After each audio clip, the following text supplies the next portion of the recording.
পয়সা নেই, একটু জল এনেছি এবং এই জল কাগজের ওপর ঢালছি।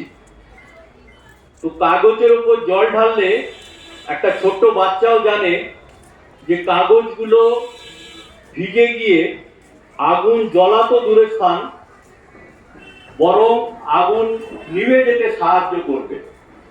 কিন্তু ব্যাঙ্গালোরের শিবপাল যোগী এটা করেছিলেন। আর ভাববেন না যে একবার কেবলমাত্র সেখানেই এটা হয়েছিল। আমাদের রাজ্যে গঙ্গারামপুরে, দক্ষিণ দিনাজপুরের গঙ্গারামপুরে একই ঘটনা ঘটেছিল, যখন একজন পুরোহিত তার ক্ষমতা দেখানোর সময় দুর্গাপুজোয় যজ্ঞ করার সময়ে এইভাবে বাইরে থেকে আগুন না জ্বেলে তিনি, আর কি জল লাগবে,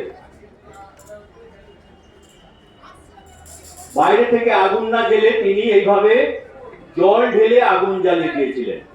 তো আমরা দক্ষিণ দিনাজপুরে গিয়ে বছর আসতে আগে পাড়ায় পাড়ায় এই জিনিসগুলো আমরা দেখিয়েছিলাম। তো আশা করা যায় আগুনটা জ্বলবে। হ্যাঁ, ধোঁয়া উঠছে যখন নিশ্চিতভাবে জ্বলবে।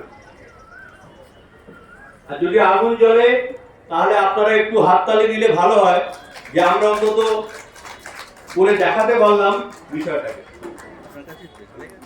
হ্যাঁ, লাইটার আছে।